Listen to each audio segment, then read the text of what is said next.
வணக்கம் மக்களே, ரொம்ப வேகமாக ஓடிட்டு இருக்கேன் நம்மளோட லைஃப்ல. ஜஸ்ட் 5 செகண்ட் வீடியோவை ஸ்லோ மோஷன்ல பார்த்தாவே ஆஹா சூப்பரா இருக்கேன்னு தோணும் போது ஒரு 5 மணி நேரத்தை அப்படியே ஸ்லோ மோஷன்ல வெறும் 9 கிலோமீட்டர் ஸ்பீட்ல ட்ரெயின்ல டிராவல் பண்ணா, அதுவும் 200 வருஷத்துக்கு முன்னாடி கண்டுபிடிச்ச ஒரு டெக்னாலஜி யூஸ் பண்ணி இன்னமும் ஓடிட்டு இருக்க ஒரு ட்ரெயின்ல வெறும் 46 கிலோமீட்டரை 5 மணி நேரமா டிராவல் பண்ணி கிடக்கக்கூடிய இந்த ட்ரெயின்ல நாம டிராவல் பண்ணா எப்படி இருக்கும்? எஸ், அந்த மாதிரி ஒரு பயங்கரமான எக்ஸ்பீரியன்ஸை நாம இன்னைக்கு எக்ஸ்பீரியன்ஸ் பண்ண போதும். இந்த ட்ரெயின் எங்கப்பா இருக்குன்னு கேட்டீங்கன்னா, நம்ம மேற்கு தொடர்ச்சி மலையில இருக்க நீலகிரி ஹில்ஸ்ல தாங்க.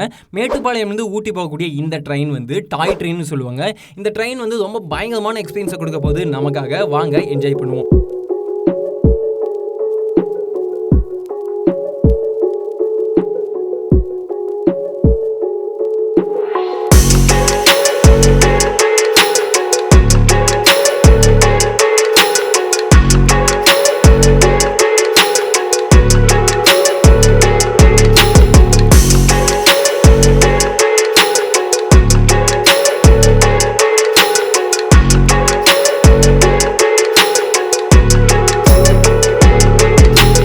நாம் இந்த ட்ரெயினில் ட்ராவல் பண்ணோம் அப்படின்னா ஃபஸ்ட்டு நம்ம அதுக்கு மேட்டுப்பாளையம் வந்துருக்கணும். மேட்டுப்பாளையம் வரதுக்கு நமக்கு 2 ஆப்ஷன்ஸ் இருக்குது.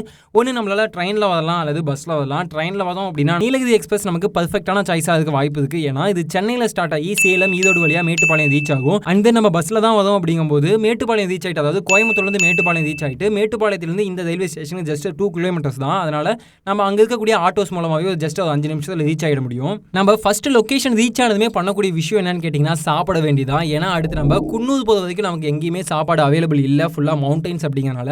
அடுத்து நம்ம சைட் பை பார்க்கும்போதே தெரியும், அந்த ரயில்வே ஸ்டேஷனை ஃபுல்லாக ப்ளூ கலரில் பெயிண்ட் பண்ணியிருப்பாங்க. ஏன் அப்படின்னா இது வந்து நீலகிரி மவுண்டன்ஸ். நீலகிரி அப்படின்னா ப்ளூ மவுண்டன் சொல்லுவாங்க. ஸோ அதனாலேயே அதை மென்ஷன் பண்ணுற மாதிரி ப்ளூ கலரில் பெயிண்ட் பண்ணியிருப்பாங்க. அது இப்போ இன்ஜின் ஸ்டார்ட் பண்ணிட்டாங்க, அதோட ப்ராசஸ்லாம் போயிட்டு இருக்கும். சைட் பை நாமளும் நமக்கான தேவையான விஷயங்கள்லாம் வாங்கிட்டோம் அப்படின்னா ஷார்ப்பாக 7:10 இங்கேருந்து ட்ரெயின், அதாவது மேட்டுப்பாளையத்துலேருந்து இந்த ட்ரெயின் ஸ்டார்ட் ஆகி கிளம்பிடும். இப்போ நம்ம மேட்டுப்பாளையத்துலேருந்து ஊட்டி நோக்கி பயணிச்சுக்கிட்டு இருக்கோம். இது 5 மணி நேரம் ஆகும் ஊட்டி ரீச் பண்ணுறதுக்கு. போத வழியில் மொத்தமாக 46 கிலோமீட்டர், 16 டனல்கள், 250 பாலங்கள், 208 வளைவுகள்னு சொல்லி இந்த மாதிரி ஒரு பயங்கரமான மவுண்டைன் எக்ஸ்பீரியன்ஸ் நமக்காக காத்துக்கிட்டு இருக்கு. நம்ம இயற்கையோட கலந்து என்ஜாய் பண்ண போதுன்னே சொல்லலாம். பட் ஸ்டார்டிங்கில் ட்ரெயின் ஸ்டார்ட் ஆகி மூவ் ஆகும்போது நம்ம கொஞ்சம் போதிங்காக இருக்கும். ஏன்னா கல்லா ரீச் பண்ணுறதுக்கு ஒரு 10 மினிட்ஸ் ஆகும். அது வரைக்குமே ரொம்ப நார்மலாக இருக்கும். ட்ரெயின் ரொம்ப ஸ்லோவாக போகும். அப்படிங்கிறனால நமக்கு என்னடா போதிங்கா இதுக்கு ரொம்ப ஹைப் கொடுத்தாங்களேன்னு தோணும். ஆனால் நம்ம ஒன்ஸ் கல்லா ரீச் பண்ணிட்டோம் அப்படின்னா அங்கே ட்ரெயின் வந்து ஒரு 10 to 15 மினிட்ஸ் வெயிட் பண்ணி தான் போகும். அப்படி வெயிட் பண்ணும்போது நீங்கள் கவனிக்க முடியும், அங்கே ஸ்டீம் இன்ஜினுக்கு மீண்டும் தண்ணி ஃபில் பண்ணிட்டு இருப்பாங்க. அதே சமயத்தில் நம்ம வந்த டூரிஸ்ட் எல்லாமே வெளியே இறங்கி ஃபோட்டோஸ்லாம் எடுத்துட்டு இருப்பாங்க. இது கம்ப்ளீட்டாக டூரிஸ்ட்டுக்காகவே இருக்கக்கூடிய ஒரு ட்ரெயின் மாதிரியே தெரியும் நமக்கு. ஸோ அதனால் அவங்களோட சேர்ந்து நாமளும் ஃபோட்டோஸ் வீடியோஸ்லாம் எடுத்துக்கிட்டு இருக்கும்போதே உடனே பார்த்தீங்கன்னா ட்ரெயின்லேருந்து ஹார்ன் அடிச்சிச்சு, வாங்க கிளம்பலான்னு சொல்லிட்டு. சரி வாங்க, ட்ரெயினும் ஸ்டார்ட் ஆயிடுச்சு, நாமளும் பேசிக்கிட்டே கிளம்பலாம். அடுத்த லொக்கேஷன் நம்ம ரீச் பண்ணுற வழியிலேயே பார்த்தீங்கன்னா இப்போ நம்ம ஹில்ஸுக்குள்ளே போக ஆரம்பிச்சிட்டோம்னு சொல்லலாம். ஏன்னா ஃபுல்லாக க்ரீனிஷாக தெரிய ஆரம்பிச்சிடும், வியூஸும் நல்லா இருக்கும். போகிற வழியில் இப்போ பாலங்கள் வரும். அதை பார்த்ததுமே நம்ம கூட வந்தவங்களா சரிடா மவுண்டன்ஸ்லாம் ஸ்டார்ட் ஆயிடுச்சு, க்ரீனிஷாக இதுக்கு சூப்பராக இருக்க போகுது. இந்த இடத்துல வந்து ஜர்னி ஸ்டார்ட் ஆயிடுச்சு, எல்லாமே வைபுக்கு வந்துட்டு ஃபோட்டோஸ் வீடியோஸ்லாம் வெளியே மவுண்டன்ஸ்லாம் எடுக்க ஆரம்பிச்சிடுவாங்க. நமக்கும் பார்க்கும்போது ரொம்ப சந்தோஷமாயிடும், நாமளும் என்ஜாய் பண்ண ஆரம்பிச்சிடுவோம். அண்ட் தென் இந்த டைமில் நமக்கு டவுட் வரலாம், ஏன்னா எதுக்கு அங்கங்கே நிறுத்தி இந்த மாதிரி தண்ணிலாம் ஃபில் பண்ணிட்டு இருக்காங்கன்னு சொல்லி. அதுக்கான ரீசன் என்னன்னா, தண்ணி ஃபில் பண்ணால் தான் அந்த ட்ரெயினே ஓடும். ஏன்னா இது ஸ்டீம் இன்ஜின், அதாவது நீராவியில் இயங்கக்கூடிய இன்ஜின். தண்ணியை சூடு பண்ணி அதன் மூலமாக இன்ஜினை இயக்கிட்டு இருப்பாங்க. அது பழைய மெத்தட் தான். ஆனால் அந்த பழைய மெத்தடில் ஒரு சின்ன சேஞ்ச் மட்டும் பண்ணியிருக்காங்க. அதாவது பழைய மெத்தடில் வந்து நிலக்கரியை எரிச்சு அதன் மூலமாக தண்ணியை சூடு பண்ணி இயக்கிட்டு இருந்தாங்க. இப்போ அந்த நிலக்கரிக்கு பதிலாக வேற ஒரு பயோஃபியூயல் யூஸ் பண்றோம் அப்படிங்கிற மாதிரி சொல்றாங்க. அண்ட் தென் அதை பழைய இன்ஜினே அதே மெத்தட்ல தான் இயக்கிட்டு இருக்காங்க. இப்போ நாம வந்து ட்ரெயின் ஆனது தன்னோட அடுத்த ஸ்டாப்பிங் ரீச் பண்ணனால வழக்கம் போல எப்பயுமே அது பண்ணக்கூடிய ஒர்க்ஸை வந்து பண்ணிக்கிட்டு இருப்பாங்க. அதே சமயத்தில் நம்ம இன்னொரு விஷயத்தை கவனிக்க முடியும், என்னன்னா இங்க இருந்து 3 தண்டவாளங்களுக்கும். என்னடா இது 3 தண்டவாளங்கள் இருக்குன்னு பார்த்தோம்னா, இது 1812 பிரிட்டிஷ் காலகட்டத்திலே கண்டுபிடிச்ச டெக்னாலஜி. இந்த டெக்னாலஜி ஸ்டில் ஃபங்க்ஷன்ல தான் இருக்கு. இது எதுக்காகன்னு பார்த்தீங்கன்னா, ட்ரெயின் வந்து ஸ்ட்ரெயிட்டாக மலையில் செங்குத்தாக போகும்போது ரிட்டன் ரிவர்ஸில் வரக்கூடாது அப்படிங்கிறனால இந்த டெக்னாலஜி இன்னமும் யூஸ் பண்ணிக்கிட்டு இருக்கோம். சரி, ட்ரெயினும் கிளம்பிடுச்சு, வாங்க போகலாம். அடுத்து நம்ம இங்கேருந்து போகிற வழியில் நிறையா வந்து குகைகள்லாம் இருக்க போது. லிட்டரலி சூப்பரான ஃபீலிங்காக இருக்கும். மலைகளுக்குள்ளே வந்து பயங்கரமான எக்ஸ்பீரியன்ஸை நம்ம என்ஜாய் பண்ண போதும். அடுத்து நம்ம ட்ரெயினோட ஸ்பாட் எதுன்னு கேட்டிங்கன்னா ரன்னிமேடு தான். ஆனால் ரன்னிமேடு ரீச் பண்ணுறதுக்கு முன்னாடியே லிட்டரலி விஷுவல் மார்வல்னு சொல்லலாம். ஏன்னா மவுண்டன்ஸாக இருக்கட்டும், பிரிட்ஜஸாக இருக்கட்டும், டனல்ஸாக இருக்கட்டும், பயங்கரமான எக்ஸ்பீரியன்ஸாக இருக்கும். என்ஜாய் பண்ணுங்கள். அந்த விஷுவல்ஸ் எல்லாம் எப்படி இருக்குன்னு பாருங்க. நம்ம ரன்னிமேடு வந்துட்டோம் அப்படின்னாவே வழக்கம் போல் அங்கே ஒரு 20 நிமிஷம் வந்து ட்ரெயின் வெயிட் பண்ணணும்னு சொல்லலாம். அப்படி வெயிட் பண்ணும்போது நம்ம கூட வந்தவங்க எல்லாருமே இறங்கி ஃபோட்டோஸ் வீடியோஸ் எடுத்து செலிப்ரேட் பண்ண ஆரம்பிச்சோம். ஏன்னா அந்த ஸ்டேஷனில் பார்த்தீங்கன்னா பக்கத்துலேயே ஒரு ஃபால்ஸ் இருக்கும். லிட்டரலி சூப்பராக இருக்குன்னே சொல்லலாம். அந்த ஃபால்ஸ் என்ஜாய் பண்ணிட்டு அந்த மவுண்டன் வியூஸ்லாம் வந்து பயங்கரமாக இருக்கும். அந்த எக்ஸ்பீரியன்ஸை என்ஜாய் பண்ணுங்கள். அந்த விஷுவல்ஸ்லாம் பாருங்க.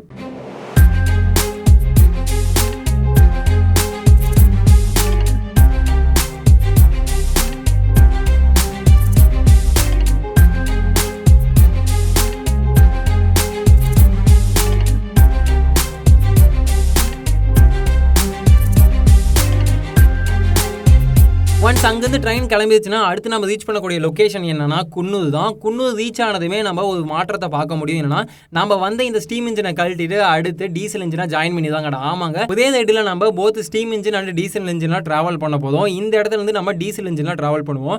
ஒன்ஸ் அங்கே இன்ஜினை மாற்றிட்டு இருக்க அதே டைமில் நமக்கு 20 மினிட்ஸ் மேலே பிரேக் கிடைக்கும். அந்த பிரேக் நம்ம கரெக்டாக யூஸ் பண்ணி ரெஸ்ட் ரூம்லாம் யூஸ் பண்ணுறோம், யூஸ் பண்ணிக்கலாம், ஃபோட்டோஸ் எடுக்கலாம், எடுத்துக்கலாம். ஏன்னா இனிமேல் வந்து டீசல் இன்ஜின் அப்படிங்கிறனால கொஞ்சம் ஸ்பீடாக போகும் அப்படிங்கிற மாதிரி சொன்னாங்க. சரி, இதை தாண்டிட்டோம் அப்படின்னா அடுத்து நம்ம ரீச் பண்ணக்கூடிய லொக்கேஷன் தான் ஊட்டி.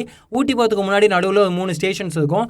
லிட்டரலி அந்த விஷுவல்ஸ்லாம் ரொம்ப நல்லா இருக்குன்னு சொல்லலாம். இங்கேருந்து ஊட்டி போகிற வழியில், ஏன்னா அங்கே வந்து மக்களோட வாழ்விடங்கள் both left and right side 2 சைடுமே வந்து விஷுவல்ஸ் ரொம்ப நல்லா இருக்குன்னே சொல்ல முடியும். அந்த விஷுவல்ஸ்லாம் பாருங்க.